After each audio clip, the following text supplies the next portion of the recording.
But if you raise interest rates even a little bit, that's going to come crashing down. We are in a big, fat, ugly bubble, and we better be awfully careful. And we have a Fed that's doing political things. This Janet Yellen of the Fed is doing political by keeping the interest rates at this level. And believe me, the day Obama goes off and he leaves and he goes out to the golf course for the rest of his life to play golf, when they raise interest rates, you're going to see some very bad things happen because the Fed is not doing their job. The Fed is being more political than Secretary Clinton. Mr. Trump, we're talking about the burden that Americans have to pay, yet you have not released your tax returns. And the reason nominees have released their returns for decades is that voters will know if their potential president owes money to, who he owes it to, and any business conflicts. Don't Americans have a right to know if there are any conflicts of interest? I don't mind releasing. I'm under a routine audit, and it'll be released. And as soon as the audit's finished, it'll be released. But you will learn more about Donald Trump by going down to the federal elections, where I filed a 104-page, essentially financial statement of sorts, the forms that they have. It shows income. In fact, the income, I just looked today, the income is filed at $694 million for this past year. $694 million.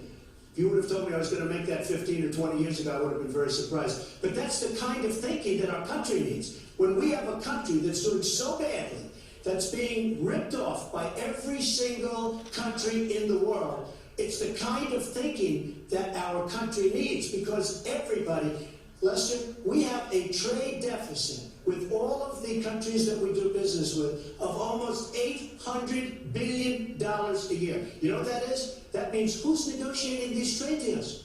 We have people that are political hacks negotiating our trade deals. The IRS says of your taxes, you're perfectly free to release your taxes during an audit. So the question is, the public's right to know outweigh your personal? Well, I told you, I will release them as soon as the audit. Look, I've been under audit almost for 15 years. I know a lot of wealthy people that have never been audited. I said, do you get audited? I get audited almost every year.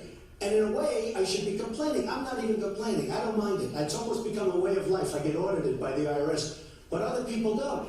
I will say this. We have a situation in this country that has to be taken care of. I will release my tax returns against my lawyer's wishes when she releases her 33,000 emails that have been deleted. As soon as she releases them, I will release my tax returns, and that's against my lawyers. They say don't do it.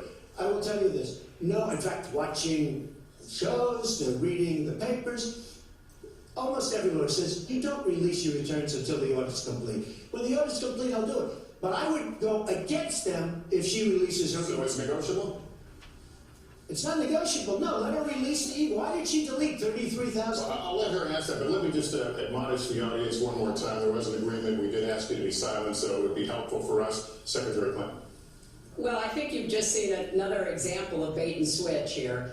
For 40 years, everyone running for president has released their tax returns. You could go and see nearly, I think, 39, 40 years of our tax returns, but everyone has done it.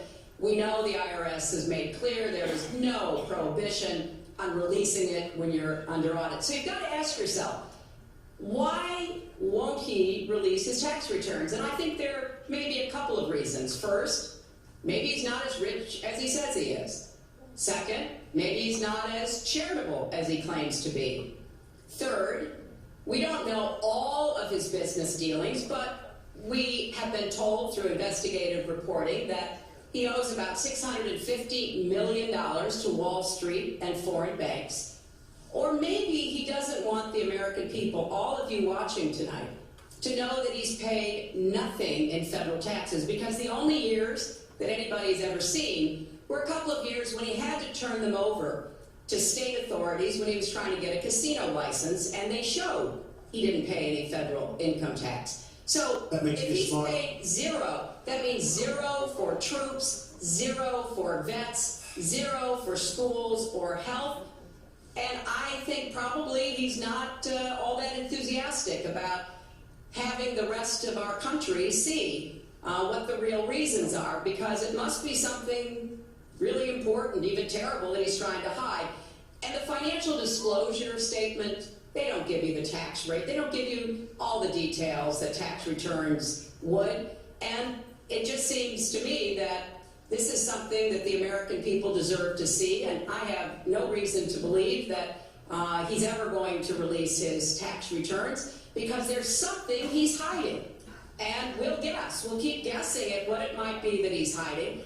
But I think the question is, were he ever to get near the White House, what would be those conflicts? Who does he owe money to?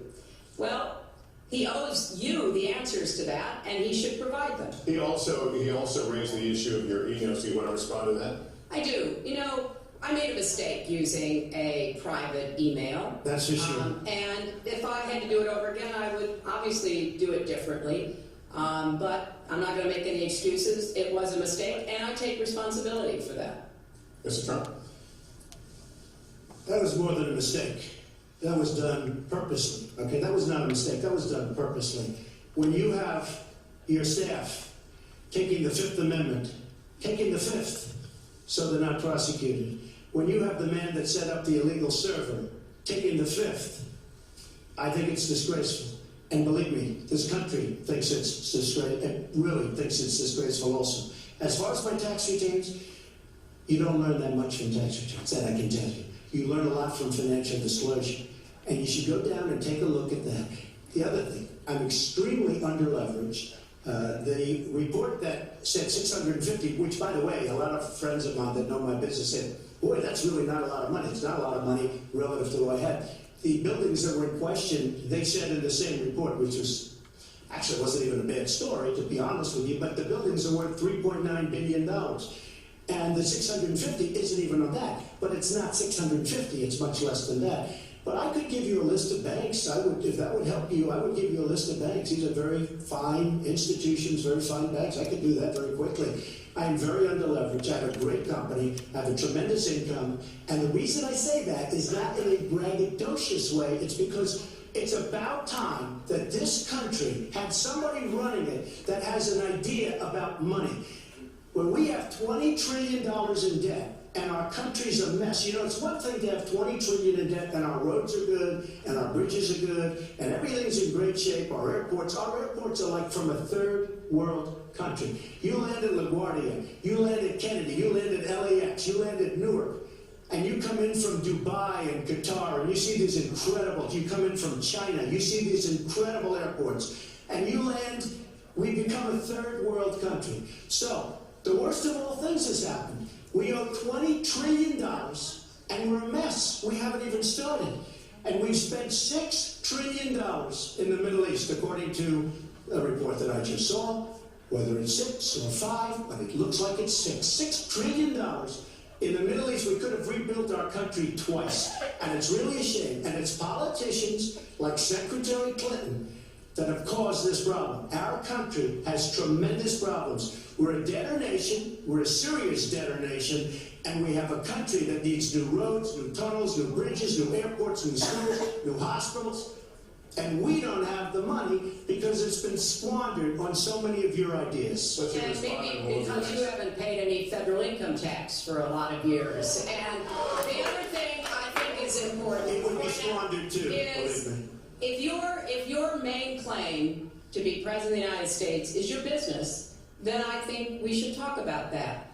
You know, your campaign manager said that you built a lot of businesses on the backs of little guys. And indeed, I have met a lot of the people who were stiffed by you and your businesses, Donald. I've met dishwashers, painters, architects, glass installers, marble installers, drapery installers, like my dad was, who you refused to pay when they finished the work that you asked them to do. We have an architect in the audience who designed one of your clubhouses at one of your golf courses. It's a beautiful facility. It immediately was put to use, and you wouldn't pay what the man needed to be paid, what he was charging. Maybe he didn't do a good job, and I was unsatisfied with his work, which our country should do too. The thousands of people that you have stiffed over the course of your business not deserve